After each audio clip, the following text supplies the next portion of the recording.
بسم اللہ الرحمن الرحیم۔ السلام علیکم۔ پروگرام اختلاف رائے کے ساتھ میں افتخار کاظمی، اور ایک بڑی جنگ ٹل گئی ہے، لیکن اہم خبر یوتھیوں پر گزرنے والی ایک بھاری رات کے حوالے سے ہے۔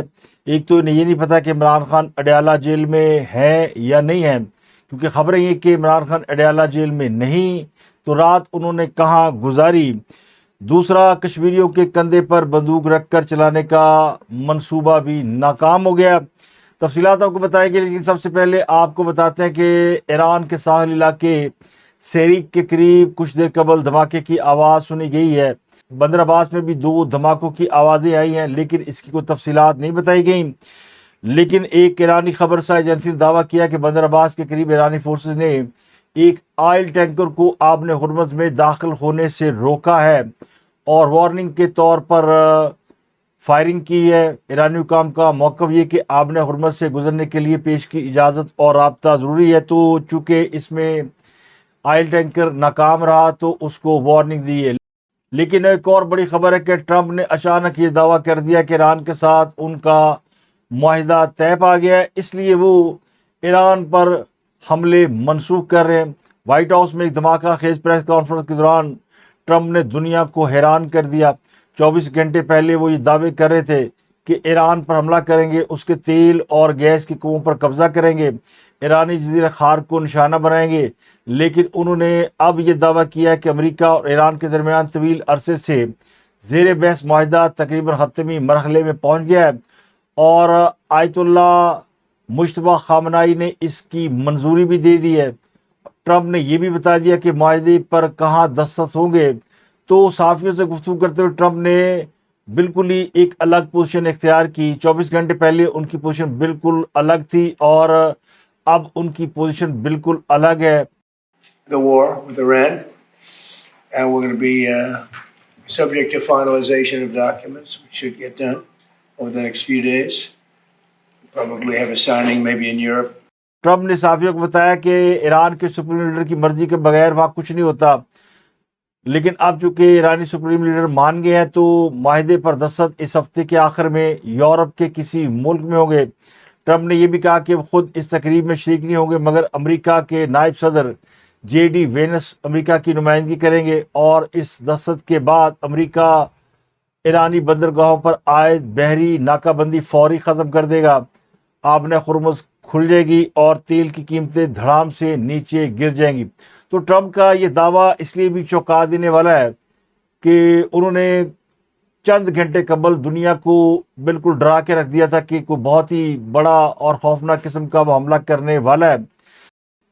پچھلی 2 راتیں انہوں نے ایران پر حملے کے دعوے کیے، اور جواب میں ایران نے بھی امریکہ کے 21 ٹھکانوں کو نشانہ بنایا۔ بحرین، کویت، کون سی ایسی جگہ جہاں پر امریکی اڈہ ہو، ایران نے اسے نشانہ نہ بنایا ہو۔ اور اسی کے رد عمل میں جب امریکی صدر نے یہ کہا کہ اب وہ فیصلہ کن حملہ کرنے والے ہیں، تو دنیا چونک گئی، دنیا حیران پریشان ہوگی کہ ٹرمپ اب امریکہ کو تباہ کرنے چل پڑے ہیں، جبکہ وہ معاہدے کی بات بھی کر رہے ہیں۔ تو چند گھنٹے پہلے جب وہ حملہ کرنے والے تھے، اچانک انہوں نے ایک اور یو ٹرن لیا، ایک اور دعویٰ کر دیا، اور یہ کہا کہ معاہدہ ہو چکا ہے اور اب وہ حملوں کو منسوخ کر رہے ہیں۔ انہوں نے یہ بھی کہا کہ امریکہ، اسرائیل، سعودی عرب، یو اے ای، قطر، ترکی، پاکستان، یہ سارے وہ ممالک ہیں جو اس معاہدے کے حامی ہیں۔ وہ نہیں چاہتے کہ خطے میں جنگ دوبارہ چھڑے، لیکن سوال یہ ہے کہ ایران کی طرف سے اب تک نہ تو اس معاہدے کی کوئی تصدیق ہوئی ہے، اور نہ ہی ایرانی حکام اس بات کی تائید کر رہے ہیں کہ معاہدہ حتمی یا فائنل ہو چکا ہے۔ ایران کے ترجمان اسماعیل بقائی کا دعویٰ یہ کہ متن تیار ہے، ڈرافٹ تیار ہے، لیکن چونکہ امریکہ بار بار پوزیشن تبدیل کرتا ہے، ہر بار مذاکرات تعطل کا شکار ہوتے ہیں اور وہ نئی شرائط عائد کرتا ہے، اس لیے ابھی تک کوئی ایسا معاہدہ یا ایم او یو فائنل نہیں ہوا جس کے بارے میں کہا جا سکے کہ وہ طے ہو گیا۔ تو کیا اس بار واقعی کچھ ہونے والا ہے، یا یہ بھی ایک ہائی پروفائل قسم کا ڈرامہ، کیونکہ ٹرمپ اس سے پہلے اس قسم کی کئی حرکتیں کر چکے ہیں۔ تو عالمی سفارتی حلقوں میں ایکسائٹمنٹ بڑھ گئی ہے کہ کیا واقعی معاہدہ ہو گیا۔ اب چونکہ میکسیکو، کینیڈا اور امریکہ ورلڈ کپ کے میزبان ہیں، اور فٹ بال کا عالمی کپ شروع ہو چکا ہے، اور امریکہ میں اس حوالے سے بہت ایکسائٹمنٹ پائی جاتی ہے، تو ان حالات میں جنگ کسی بھی طرح امریکہ یا کسی اور ملک کو سوٹ نہیں کرتی. تو کیا اس بار معاہدہ ہو جائے گا؟ یہ سب سے بڑا اور اہم سوال ہے. اور کیا اس بار ٹرمپ کوئی نئی شرائط عائد تو نہیں کریں گے، یا ٹرمپ بیک آؤٹ تو نہیں کر جائیں گے، یا پھر ٹرمپ جو ہے وہ اپنی جان بچانے کے لیے، فیس سیونگ کے لیے معاہدے کا دعویٰ کر رہے ہیں. اب یہ جو ممکنہ دستخطی تقریب ہے جس کے بارے میں پہلے ہی دعویٰ کیا جا رہا تھا کہ پاکستان میں ہوگی اور تمام امریکی اور عرب ممالک کے سربراہ پاکستان آئیں گے، اس کو اب ٹرمپ نے بآسانی یورپ کی طرف منتقل کر دیا ہے. تو کیا ایران اس بات کے لیے تیار ہوگا کہ یورپ کے کسی ملک میں جا کر معاہدے پر دستخط کرے، جبکہ کوئی یورپی ملک ان مذاکرات میں یا ثالث کے مرحلے میں شریک نہیں ہے؟ دو ملک اس وقت ثالثی کے مراحل سے گزر رہے ہیں، ایک پاکستان اور دوسرا قطر. لیکن ان دونوں ملکوں کو معاہدے کی تقریب سے آؤٹ کر کے ٹرمپ نے کوئی نیا داؤ کھیلا ہے، کوئی نیا کارڈ کھیلا ہے. کیا وہ اب اس معاملے میں یورپ کو بھی شامل کر رہے ہیں؟ تو کہنے والے کہتے ہیں کہ کھیل ابھی ختم نہیں ہوا، کہانی ابھی جاری ہے، اور ایران کے تیل اور گیس کے کنوؤں پر قبضے کا دعویٰ کر کے ٹرمپ نے چند لمحے بھی ضائع کیے بغیر دوڑ لگا دی ہے. اب وہ یہ دعویٰ کریں کہ اسرائیل بھی اس معاہدے میں شامل ہے. تو اب ٹرمپ اور نیتن یاہو معاہدے پر ایک ہو گئے ہیں. تو اب جوہری معاملات، ایران کے مجمد اثاثے اور دیگر چیزیں، ان کے بارے میں ٹرمپ نے کوئی تفصیلات نہیں بتائیں. کل اسرائیلی اخبار نے دعویٰ کیا تھا کہ ایران کے مجمد اثاثے بحال کیے گئے ہیں اور متحدہ عرب امارات سے ان کو $8 ارب دیے گئے. تو پچھلے 24 گھنٹوں میں ٹرمپ کی پے در پے دھمکیوں کے بعد ایران نے بھی مقابلے کا اعلان کیا تھا. جزیرہ خارق پر حملہ ہوا تو ایران کا امریکہ کو جواب تباہ کن ہوگا. ایرانی پارلیمنٹ کے اسپیکر محمد باقر کالیباف نے امریکی دھمکیوں کے رد عمل میں واشنگٹن کو وارننگ دی تھی کہ اگر انہیں کسی جذباتی فیصلے کے تحت ایران کے سب سے بڑے آئل ایکسپورٹ مرکز یعنی خارق جزیرے یا توانائی کے بنیادی ڈھانچے کو اٹیک کیا تو امریکہ ایک لامتناہی دلدل میں دھس جائے گا، جہاں سے اس کے لیے نکلنا ناممکن ہوگا اور عالمی منڈیوں میں توانائی کا شدید بحران پیدا ہو جائے گا. تو ایران بالکل نہیں ڈر رہا تھا، اور ایران قطعی یہ ریکویسٹ نہیں کر رہا تھا کہ امریکہ حملہ نہ کرے، مذاکرات کی طرف آئے یا معاہدے کی طرف آئے. تو بغیر ایران کی ریکویسٹ کے کل ٹرمپ نے دعویٰ کیا کہ ایران نے جنگ بندی کی درخواست کی تو انہوں نے حملے روک دیے. آج انہوں نے بغیر ایران کی رضامندی کے یک طرفہ معاہدے کا اعلان بھی کر دیا. تو یہ صاف نظر آ رہا ہے کہ ٹرمپ جنگ نہیں کر سکتے، انہیں ہر صورت اس میں سے نکلنا ہے. اور یہ بات میں اختلاف رائے میں کئی بار بتا چکا ہوں کہ ٹرمپ صرف گیم کر رہے ہیں، اور ٹرمپ صرف ان یہودیوں کے اور ان اندرونی عناصر کے جذبات کو ٹھنڈا کر رہے ہیں، وقت دے رہے ہیں، ٹائم دے رہے ہیں، جو کہ اگریسو تھے، جو ٹرمپ پہ چڑھے ہوئے تھے، جو چاہتے یہ تھے کہ ایران کی اینٹ سے اینٹ بجا دی جائے. لیکن ٹرمپ دوبارہ ایسی غلطی کرنے کے متحمل نہیں ہو سکتے. اور ٹرمپ نے جو حالیہ 2-3 اٹیک بھی کیے وہ سیریمونیل کیے، اور یہ سیریمونیل اٹیک ایران بھی کرتا ہے، اسرائیل بھی کرتا ہے، اور امریکہ بھی کرتا ہے. اگر آپ کو پچھلی جنگ یاد ہو جو اس سے پہلے لڑی گئی تھی، تو امریکہ نے قطر کے ایئر بیس سے ایران پر اٹیک کیے تھے، اور جواب میں ایران نے قطر کے ایئر بیس کو ٹارگٹ کیا تھا. تو پتہ چلا کہ ایران نے علامتی حملہ کیا ہے اور امریکہ کی مرضی سے کیا ہے تاکہ فیس سیونگ رہے. تو اس بار بھی کچھ ایسا ہی ہو رہا ہے. اور یہ حالیہ 3-4 دنوں میں اٹیک ہوئے ہیں، یہ بنیادی طور پر فیس سیونگ زیادہ تھے. تو ٹرمپ کے دعوے کے بقول اس ہفتے کے آخر تک معاہدے پر دستخط ہو جائیں گے. اس خبر نے تیل کی عالمی منڈیوں میں بہت بڑی تبدیلی پیدا کر دی ہے. تیل جو کہ اچانک ایک دم $120 پہ پہنچ گیا تھا، اب وہ خاصا نیچے آیا ہے اور قیمت $100 سے نیچے چلی گئی ہے، بلکہ اس سے بھی کہیں نیچے ہے. برینڈ جو ہے وہ $89 اور $90 کے آس پاس ٹریڈ ہو رہا ہے. تو تیل کی قیمتوں پہ اس کا بہت ہی بڑا اثر پڑتا ہے. جب ٹرمپ نے دھمکی دی تھی تو خدشہ پیدا ہو گیا تھا کہ واقعی امریکہ ایران کے اوپر کو بہت ہی خوفناک اٹیک کرنے والا ہے، اور اس کا اگر ایران جواب دیتا تو ظاہر ہے کہ بات بڑی دور تک جاتی. اور پھر جب ایران نے دعویٰ کر دیا کہ آبر حرمت سے اب چڑیا کا بچہ بھی نہیں گزر سکتا، تو جو اس سے پہلے ایران اور امریکہ کی کشیدگی کے دوران وہاں سے تیل گزرتا رہا، اس کی وجہ سے دنیا زیادہ پریشانی کا شکار نہیں تھی. لیکن جب بالکل ہی آپ نے ہرمز بند کرنے کا اعلان کیا گیا تو پھر ظاہر ہے صورتحال تبدیل ہو سکتی تھی۔ اب ابھی یہ طے نہیں کہ آبِ ہرمز مکمل بند ہے یا کھلے گی یا نہیں کھلے گی۔ میرا خیال ہے کہ آبِ ہرمز بند نہیں ہے۔ جاپان، چین، بھارت، پاکستان، یورپی ملک سب کو وہاں سے سپلائی آ رہی ہے، جا رہی ہے، لیکن ایران اور امریکی حکام چونکہ حالت جنگ میں تو ایک دوسرے کے خلاف دھمکیاں اور گیدڑ بھبکیوں کا کھل کر استعمال کریں۔ ایک اور بڑی اہم خبر ہے جس سے آپ کو حالات کا اندازہ ہوگا۔ ایک میں نے آپ کو وہ خبر بتائی کہ اسرائیلی اخبار نے دعویٰ کیا ہے کہ ایران کو $8 ارب مل گیا۔ دوسری ایک اور خبر ہے جو کہ امریکی میڈیا نے بریک کی ہے کہ متحدہ عرب امارات اور ایران کے اعلیٰ ترین قومی سلامتی حکام کے درمیان تہران میں ایک انتہائی اہم اور خفیہ آمنے سامنے ملاقات ہوئی ہے، اور یہ پہلی بڑی ملاقات ہے فروری کی جنگ کے بعد۔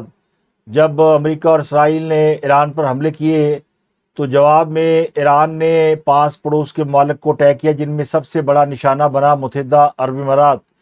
اور متحدہ عرب امارات کو اتنا بڑا ڈنڈ پڑا ہے کہ ان کی عقل ٹھکانے آ گئی ہے، انہیں سمجھ آ گئی ہے اسرائیل اور ایران میں سے کون تگڑا ہے۔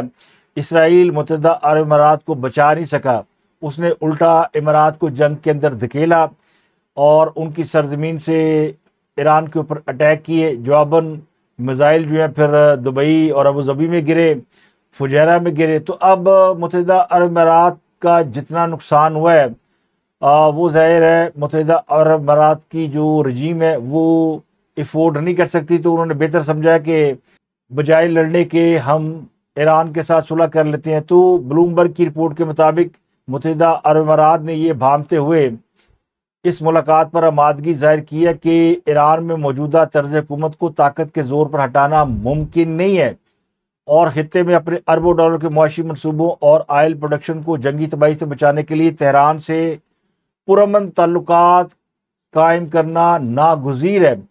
یہ امریکی میڈیا کہہ رہا ہے۔ وہ یہ بھی کہہ رہے ہیں کہ ایران طویل عرصے سے یو اے کے ساتھ مذاکرات کی کوشش کر رہا تھا، لیکن اماراتی حکام نہیں مان رہے تھے۔ انہوں نے تب تک انتظار کیا جب تک انہیں یہ یقین نہیں ہو گیا کہ مذاکرات کرنے والے ایرانی وفد کو ایرانی سپریم لیڈر آیت اللہ مجتبیٰ خامنائی اور پاسداران انقلاب کی براہ راست تائید حاصل ہے۔ اور یہ بھی اہم بات ہے کہ اس جنگ سے پہلے یو اے ایران کا سب سے بڑا تجارتی شراکت دار تھا، پارٹنر تھا۔ ایرانی گیس اور آئل کی سب سے بڑی ترسیل کا ذریعہ یہی ہے۔ دونوں ممالک دوبارہ اپنے تجارتی تعلقات کو بہتر کرنا چاہتے ہیں۔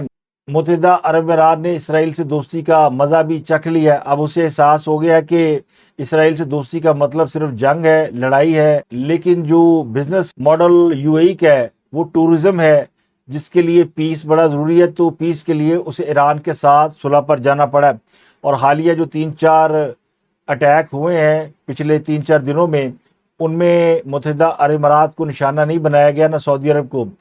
تو یہ بڑی اہم ڈیولپمنٹ ہے۔ دیکھنا صرف یہ کہ ٹرمپ کے دعوے میں کتنی سچائی ہے، یا وہ یک طرفہ اعلانیہ کر کے خود ہی بھاگ گئے ہیں۔ اس ہفتے کے آخر تک معاہدہ اگر ہو جاتا ہے تو پھر یہ بہت بڑی کامیابی سمجھا جائے گا۔ اب آتے ہیں پاکستان کی بات کرتے ہیں۔ بڑی خبریں ہیں پاکستان کی۔ سب سے اہم خبر تو آزاد کشمیر میں دھرنا لانگ مارچ کی ہے۔ تو بڑی خبر آپ کے لیے یہ ہے کہ راولہ کوٹ کے آس پاس جو دھرنے دیے گئے تھے وہ ختم ہو گئے ہیں، ہجوم کو منتشر کر دیا گیا ہے، اور یہ ہجوم سیکورٹی اداروں نے بزور طاقت منتشر نہیں کیا، بلکہ عوامی ایکشن کمیٹی نے رات گئے اعلانات کر کے خود ہی دھرنا گاہیں خالی کر دی ہیں، اور یہ بڑی پیش رفت ہے۔ راولہ کوٹ کے آس پاس 2 مقامات پر دھرنا دیا گیا تھا، اور دونوں مقامات کو خالی کرا لیا گیا ہے۔ رات گئے اس دھرنے سے کشمیری رہنماؤں نے خطاب کیا، اور ان کے خطابات کے بعد جب جلسہ ختم ہوا تو دھرنا گاہ کے مرکزی اسٹیج سے اس بات کا اعلان کیا گیا کہ سیکورٹی کی سنگین صورتحال اور حفاظتی اقدامات کے پیش نظر شرکا گراؤنڈ خالی کر دیں۔ تو اس اعلان کے بعد دھرنے کے دونوں مقامات پر موجود مجمع منتشر ہو گیا، اسٹیج اور دیگر انتظامی ڈھانچے بھی ہٹا دیے گئے۔ چند لمحے پہلے جس گراؤنڈ میں ہزاروں لوگ موجود تھے، اب وہاں پہ سناٹا ہے، بلکہ نل بٹا سناٹا ہے۔ 2 مقامات جہاں پر لوگ بیٹھے ہوئے تھے ان میں ڈریگ اور گوئی نالا تھا، دونوں خالی کرا لیے گئے۔ اب سوال یہ کہ کیا کالعدم جوائنٹ عوامی ایکشن کمیٹی نے حکمت عملی بدل لی ہے؟ یا پھر ریاست کی طرف سے کوئی سخت پیغام دیا گیا؟ بعض رائے دعویٰ کر رہے ہیں کہ سخت پیغام تھا۔ ذرائع نے دعویٰ کیا کہ سیکورٹی اداروں نے دھرنے کے شرکاء کو بتا دیا تھا کہ اگر یہاں پر ہجوم کی بڑی تعداد رہے گی، دھرنا رہے گا، تو اس کا کوئی شرپسند عناصر فائدہ اٹھا سکتا ہے، تو اس لیے اس کو ڈسپوز آف کر دیں۔ اور دوسرا، دھرنے کے شرکاء کو اس بات کا خدشہ تھا کہ اگر سیکورٹی ادارے کہہ رہے ہیں کہ یہاں کوئی گڑبڑ ہو سکتی ہے تو کہیں سیکورٹی اداروں کی جانب سے ہی کوئی بڑا آپریشن نہ کر دیا جائے، تو انہوں نے اعلان کر کے لوگوں کو ڈسپرس کر دیا۔ اس سے پہلے میرپور، ڈڈیال، کوٹلی، بھمر، پلندری اور دیگر علاقوں سے جو قافلے مظفر آباد کی جانب روانہ ہونے والے تھے وہ راولہ کوٹ کے آس پاس موجود تھے، کیونکہ انہیں راولہ کوٹ میں داخلے کی اجازت نہیں ملی، تو جو انٹری پوائنٹ ہے اور ایگزٹ پوائنٹ ہے وہاں پر لوگوں نے دھرنے دیے ہوئے تھے اور وہیں پر اجتماعات بھی ہوئے اور رہنماؤں کی جانب سے خطابات بھی کیے گئے۔ تو اب وہاں پہ صورتحال بڑی کلیئر ہے، دھرنے میں لوگ موجود نہیں ہیں۔ کالعدم عوامی ایکشن کمیٹی نے دعویٰ کیا ہے کہ سیکورٹی خدشات اور فورسز کی جانب سے ممکنہ آپریشن کے پیش نظر شرکاء کو مختلف مقامات پر پھیل جانے کی ہدایت کی ہے، جس کی وجہ سے یہ گراؤنڈ خالی ہو گئے ہیں۔ اب عوام مختلف علاقوں میں پھیل کر ریسٹ کر رہے ہیں، یہ رات گئے کی بات ہے۔ پھر انہوں نے اپنے آفیشیل پیج کے اوپر جو بیان جاری کیا اس میں کہا گیا کہ مارچ ختم نہیں ہوا، بلکہ حکمت عملی سے لوگوں کو کسی بھی خطرے یا تشدد سے بچانے کی ہر ممکن کوشش کی جا رہی ہے۔ صبح یعنی جمعے کی صبح یا نماز جمعہ کے بعد اگلے لائحہ عمل کا اعلان اسی گراؤنڈ میں کیا جا سکتا ہے۔ تو جو لوگ دھرنے سے واپس گئے ہیں ان میں سے بہت سے لوگ اپنے گھروں کو واپس لوٹ دیے ہیں۔ تو عوامی ایکشن کمیٹی کی جو حکمت عملی ہے وہ واضح طور پر نظر آ رہی ہے کہ وہ اب ریاست سے ٹکراؤ کی پوزیشن میں نہیں ہے، یا وہ سمجھ گئی ہے کہ ریاست انہیں آسانی سے راولہ کوٹ سے مظفر آباد مارچ کرنے کی اجازت نہیں دے گی۔ کچھ بیک ڈور بات چیت بھی چل رہی ہے، حکومت سے بھی مذاکرات چل رہے ہیں، اور ذرائع کہتے ہیں کہ ان کو ایشور کیا گیا ہے کہ وہ اگر پرامن طریقے سے منتشر ہو جائے تو ان کے ساتھ اعلانیہ طور پر بھی مذاکرات کیے جا سکتے ہیں۔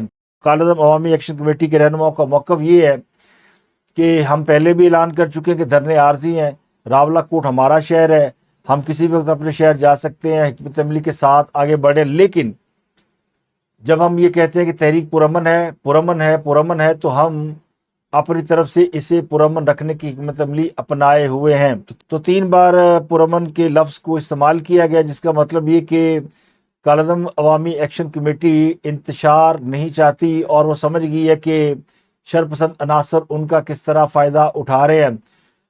اب وہ پی ٹی آئی کے لوگ جو کشمیری بن کر ان کو پرووک کر رہے تھے اور ان کے جھنڈے لگا کر ان کی ویڈیو اے آئی کی مدد سے بنا کر ایک تصویر کی جگہ 10 تصویریں جوڑ کر مجمع کو بڑا دکھا کر ان کو اکسا رہے تھے، وہ کشمیری رہنماؤں کو اور جو اصل کشمیری ہیں ان کو سمجھ آ گئی ہے کہ ہمیں ریاست کے آگے کھڑا کر کے قربانی کا بکرا بنانے کی کوشش کی جا رہی ہے، تو انہوں نے انکار کر دیا۔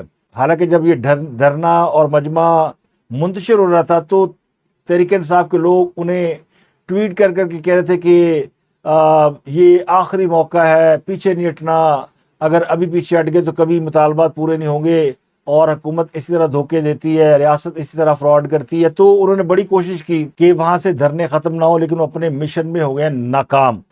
کالعدم عوامی ایکشن کمیٹی کا جو آفیشیل اعلامیہ ہے وہ بڑا پازیٹیو ہے، اور غالباً انہیں اس بات کی بھی ایشورنس دی گئی ہے کہ اگر وہ بیہیو کرتے ہیں تو پھر ان کے اوپر جو مقدمات ہیں وہ واپس لے لیے جائیں گے، کیونکہ اس واقعے سے پہلے راولہ کوٹ، میرپور اور مظفر آباد کے مختلف اضلاع میں پولیس نے بڑا کریک ڈاؤن کیا، درجنوں لوگوں کو گرفتار کیا گیا ہے، اور کشمیری رہنماؤں نے چونکہ اس بات کا مطالبہ کیا تھا کہ ان کی جماعت کو کالعدم قرار دیا گیا ہے تو وہ واپس لیا جائے۔ تو ذرائع نے دعویٰ کیا کہ اس پر حکومتی ذرائع نے آمادگی کا اظہار اس وقت کیا جب میرپور میں پولیس نے کارروائی کرتے ہوئے تنظیم کا مرکزی دفتر مکمل طور پر سیل کیا اور وہاں سے اسلحہ برآمدگی کا دعویٰ کیا۔ تو پھر کشمیری رہنماؤں کو سمجھ آئی کہ ان کے اوپر کوئی ملیٹنٹ ہونے کا لیبل لگ سکتا ہے اور ان کے لیے مشکلات پیدا ہو سکتی ہیں۔ تو آہستہ آہستہ انہوں نے اپنے آپ کو اس معاملے سے بیک آف کر لیا ہے۔ تو اس وقت صبح کے 7 بجے میں آپ کو راولہ کوٹ کی خبر یہ دے رہا ہوں کہ وہاں پر اب کوئی دھرنا نہیں ہے، شہر کے اندر حالات بالکل نارمل ہے، اور شہر کے باہر بھی اس سے پہلے جو ایک جوش و ولولہ نظر آتا تھا وہ اب ٹھنڈا اور ماند پڑ چکا ہے۔ تو ہمیشہ کی طرح یوتھیوں کو اس بار بھی منہ کی کھانا پڑی ہے۔ انہوں نے افغانیوں کو پرووک کیا، انہوں نے یہاں پہ اہل تشیع کو پرووک کیا۔ آپ کو یاد ہوگا جب ایران والا معاملہ ہو تو اس میں سارے ہی اہل تشیع بن گئے تھے، سارے ایران کے گن گا رہے تھے اور کوشش کی کہ ملک میں کوئی بڑا فساد ہو جائے، اور ایسا ہوا بھی۔ اسلام آباد میں، اسکردو میں ہم نے وائلنس بھی دیکھا۔ پھر آرمی چیف کا ایک بڑا سالڈ پیغام آیا، اس کو بھی انہوں نے غلط رنگ دینے کی کوشش کی کہ شیعہ کمیونٹی کو پاکستان سے جانے کے لیے کہہ دیا گیا، حالانکہ یہ ساری غلط باتیں تھیں، لیکن پیغام بڑا لاؤڈ اینڈ کلیئر تھا، اور یہ پیغام اب کشمیری رہنماؤں کو بھی چلا گیا ہے، ان کو بھی سمجھ آ گئی ہے۔ تو میں نے کل جو ویلاگ کیا تھا اس میں کہا تھا نا کہ شیطان کسی بھی روپ میں آ جائے وہ پکڑا جاتا ہے، پہچانا جاتا ہے، کیونکہ شیطان ہمیشہ وہاں وار کرے گا جہاں مومنین ہوں گے، جہاں پہ اصل لوگ ہوں گے۔ تو میں اس بات کا قائل ہوں، کشمیری ہم سے زیادہ پاکستان سے محبت کرتے ہیں، لیکن ان کو بہکانے والوں نے بہکا دیا، اور جس طرح تحریک انصاف کے لوگ دنیا کو فوج کے خلاف اکسانے کی کوشش کرتے ہیں، اس طرح کشمیریوں کو بھی اکسا کر اس کو ایک بڑا ایونٹ بنانے کی کوشش کی گئی۔ تو نہ صرف یوتھیوں کو بلکہ انڈین کو بھی منہ کی کھانا پڑی ہے۔ دوسرا صدمہ یوتھیوں کے لیے کہ عمران خان کو کل رات اڈیالہ سے اسلام آباد پہنچایا گیا۔ خبر یہ تھی کہ ان کی طبیعت خراب ہے، ظاہر ہے ان کی آنکھ کا مسئلہ چل رہا ہے، پھر کہا گیا جی ان کے معدے کا مسئلہ ہے، انہوں نے کھانا نہیں کھایا، اور یوتھیوں کو بتا دیا گیا کہ عمران خان کو لے جا رہے ہیں۔ تو کچھ یوتھی الشفا پہنچ گئے، کچھ پیمز پہنچ گئے، کوئی اور کسی ہاسپٹل پہنچ گئے، اور اس سے پہلے بھی عمران خان کو جب اڈیالہ سے باہر لے جایا جاتا تھا تو کبھی اعلانیہ طور پر نہیں لے جایا جاتا تھا، عموماً یہ ہوتا تھا کہ لے جاتے تھے اور جب واپس آتے تھے تو بتاتے تھے کہ فلاں ڈاکٹر کو چیک کرا لیا، فلاں ہاسپٹل لے کر گئے ہیں۔ اس بار بتا دیا گیا، اور یوتھی وہ بھی نمبر ٹانگنے کے لیے کوئی 2-4 سینیٹر کو 3-4 MP ایم این اے، کوئی ویلاگر یوٹیوبر، کوئی الشفا پہنچا ہے، کوئی پیمز پہنچا ہے، جنید اکبر پہنچ گئے کہ میں پیمز آیا ہوا ہوں اور یہاں پہ تو عمران خان کو نہیں لایا گیا، اور شاہد خٹک پہنچ گیا الشفا ہاسپٹل کے، یہاں نہیں لایا گیا۔ اب ان کو پرابلم یہ کہ عمران خان کو باہر لا کر کہاں لے جایا گیا، ان سے ملاقات بھی نہیں ہوئی، اور ان کا دعویٰ یہ ہے کہ عمران خان کی کسی سے ملاقات بھی کرائی گئی ہے۔ بعض جو بڑے انسائڈر ہیں پی ٹی آئی کے، وہ کہتے ہیں کہ جی عمران خان نے رات اسلام آباد میں گزاری ہے، کچھ اہم شخصیات سے ان کی ملاقات کرائی گئی ہے۔ ان میں کچھ لوگوں کے نام بھی لیے جا رہے ہیں جن میں بیرسٹر گوہر اور اپوزیشن کے کچھ رہنما شامل ہیں، جو کل یہ دھمکیاں دے رہے تھے کہ اگر عمران خان سے ملاقات نہ ہوئی تو بجٹ سیشن کا وہ بائیکاٹ کر دیں گے۔ پھر اچانک ہی انہوں نے بجٹ سیشن میں شرکت پر آمادگی ظاہر کر دی اور کہا وہ بائیکاٹ نہیں کریں گے مگر احتجاج کریں گے۔ تو غالباً ان کو یہ امید دلائی گئی ہوگی اور غالباً ان سے ملاقات کرائی گئی ہوگی۔ اب ان کے جو بعض ذرائع ہیں، میں انہی کے ذرائع کے حوالے سے بات کروں گا، کیونکہ ہمارے تو کوئی ذرائع نہیں۔ ہمارے ذرائع تو کہتے ہیں کہ عمران خان صاحب کو اڈیالہ سے باہر لے جایا گیا، ان کا طبی معائنہ کرایا گیا، اس کے بعد ان کو واپس ہسپتال پہنچایا گیا۔ لیکن درمیان والی کہانی تحریک انصاف والے بتا رہے ہیں۔ عادل راجہ آپ کو پتہ ہے بڑا ان کا انسائڈر ہے، وہ کہتا ہے عمران خان کو اڈیالہ جیل سے نامعلوم مقام پر منتقل کیا گیا۔ پیمز ہاسپٹل لے جانے والی خبروں میں کوئی صداقت نہیں ہے۔ پیمز ہسپتال کی منتقلی کی خبر اس لیے چلائی گئی کہ لوگوں کی توجہ دوسری جانب مرکوز ہو۔ نامعلوم مقام پر خان صاحب سے ملاقات کے لیے اہم ترین بڑی شخصیت پہلے سے موجود ہے۔ 3 گھنٹے ہو چکے، ملاقات جاری ہے۔ اس ملاقات میں بیرسٹر گوہر بھی موجود ہے۔ تو ان کا جو دعویٰ بڑی شخصیت سے ملاقات کا مطلب یہ ہے کہ کسی اعلیٰ فوجی افسر سے ملاقات کرائی جا رہی ہے، کیونکہ اگر اعلیٰ فوجی افسر سے ملاقات نہیں کرائیں گے تو پھر تو خان جو ہے وہ کمزور کھلاڑی دکھائی دے گا۔ اگر خان کی ملاقات بیرسٹر گوہر سے ہوئی ہے یا وزیر اعلیٰ KPK سے ہوئی ہے یا محمود اچکزئی سے ہوئی ہے تو پھر تو خان کمزور پوزیشن میں ہے، لیکن ملاقات اگر کسی فوجی افسر سے ہو گئی ہے تو مطلب خان صاحب کی ڈیل ہو رہی ہے۔ تو یہ اسی قسم کی خبریں چلا رہے ہیں۔ جو تحریک انصاف کے باہر بیٹھے لوگ ہیں نا، وہ تو شور مچا رہے ہیں حکومت جا رہی ہے، ڈیٹیں بھی دے رہے ہیں جون، جولائی، اگست۔ جو اسٹیبلشمنٹ ہے وہ موجودہ سیٹ اپ سے مایوس ہو گئی ہے، وہ چینج لانا چاہتی ہیں۔ تو پھر عمران خان سے اچھا کوئی نہیں ہو سکتا۔ عمران خان صاحب نے جیل میں 3 سال گزارے ہیں، تو اب تو انہوں نے سیاسیات میں PhD کر لی ہوگی، اب تو فائلیں شائلیں پڑھنی آ گئی ہوں گی۔ اب انہیں سمجھ آ گئی کہ حکومت کیسے چلاتے ہیں، ان کو آزمانے کی کوشش کی جا سکتی ہے، تو عمران آپشن ہے ان کے نزدیک۔ تو اب جو مین سٹریم میڈیا ہے وہ یہ کہہ رہا ہے جناب عمران خان کو پی ایم سی لے کر گئے تھے اور ماہر ڈاکٹروں نے ان کا معائنہ کیا اور پھر ان کو واپس لایا گیا ہے، لیکن جو تحریک انصاف کے لوگ ہیں وہ ابھی تک اس بات پر مطمئن نہیں ہیں۔ وہ کہتے ہیں نہیں جناب گل وچلی کچھ ہو رہا ہے، اور اب ان کو دست موشن لگے ہوئے ہیں۔ صدیق جان اور بڑے بڑے جو ان کے کھلاڑی ہیں وہ یہ پتہ نہیں کر پا رہے کہ ایکچولی ملاقات کس سے ہوئی ہے، اور ادھر ادھر کی ہانک رہے ہیں۔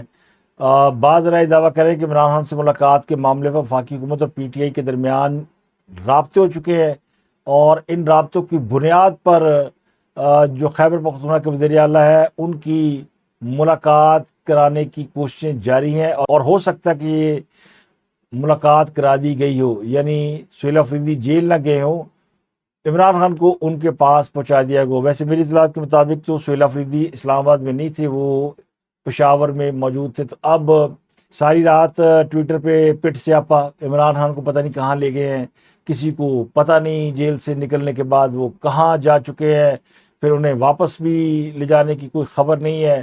بعض جو نان پی ٹی اے کے لوگ ہیں وہ کہتے ہیں عمران خان اڈیالہ جیل میں ہی ہے، اور ایک اور ذرا نے دعویٰ کی کہ عمران خان کو جیل سے نکالا گیا اور ان کو لے جا رہے تھے پیمز، لیکن پھر یہ اطلاع ملی کہ پی ٹی اے والے پیمز پہنچ گئے ہیں، تو وہ خان صاحب کو جیل واپس لے گئے۔ یہ سمجھ لے کہ یہ یوتھیوں کے لیے کرب کی رات ہے، ایک ساتھ دو ان کو بھاری صدمے سہنے پڑے ہیں۔ ایک کشمیری ہاتھ سے نکل گئے، دوسرا خان صاحب لم لیٹ ہیں، اور خان صاحب کا اڈیالہ جیل سے باہر نکل کر کسی سے ملاقات کرنا یقینی طور پر ان کی کو مبینہ ڈیل کی خبر دیتا ہے۔ تو دونوں صورتوں میں خان صاحب تیرنا دیتھو نکل گئے۔ تو ریاست آپ کو پتا ہے کہ جو کام کرتی ہے بڑے دبنگ طریقے سے کرتی ہے۔ ایم کیو ایم کو ریاست نے کس طرح ٹھوکا ہوا ہے، اور آج بھی ان کو جن کا تعلق ایم کیو ایم لندن سے ہے ریاست معاف نہیں کرتی۔ کراچی میں کل رات ایک اخبار کے دفتر پہ چھاپا پڑا، اور پولیس نے وہاں سے کچھ لوگوں کو گرفتار کیا، دفتر کو سیل کر دیا۔ پولیس کا کہنا یہ کہ وہاں پہ جو لوگ موجود تھے وہ ایم کیو ایم کے جو سابقہ قائد ہیں یا موجودہ قائد کہہ لیں، جو ایم کیو ایم لندن ہے الطاف حسین، ان کا خطاب سن رہے تھے، اور یہ کوئی اخبار نہیں تھا، یہ کوئی ڈمی اخبار تھا۔ باہر انہوں نے ڈمی پوسٹر لگایا ہوا تھا کہ اخبار کا دفتر ہے، اندر تنظیمی سرگرمیاں چل رہی تھی۔ تو ان سب کو پولیس جو ہے وہ چک کے لے گئی ہے۔ اب ان کی وہاں پہ ٹھکائی ہو رہی ہے، ان سے پوچھا جا رہا ہے کہ جب تنظیم بین ہے تو آپ غیر تنظیمی سرگرمیاں کیوں کر رہے ہیں۔ ایک اور بڑی خبر پنجاب حکومت کے ایک اور ایم پی اے کے حوالے سے ہے۔ پہلے ایک ایم پی اے نے سیاپا ڈالا ہوا تھا، ایک اور ایم پی اے اسکینڈلائز ہو گیا۔ خبر یہ کہ لاہور کے سرحدی علاقے بھسین میں کاؤنٹر نارکوٹکس فورس نے چھاپا مارا، ایک آپریشن کیا، اور ایک سیاسی شخصیت کے قریبی عزیزوں کے گھروں کی تلاشی لی، جس سے صورتحال میں کشیدگی پیدا ہو گئی، لوگ اکٹھے ہو گئے۔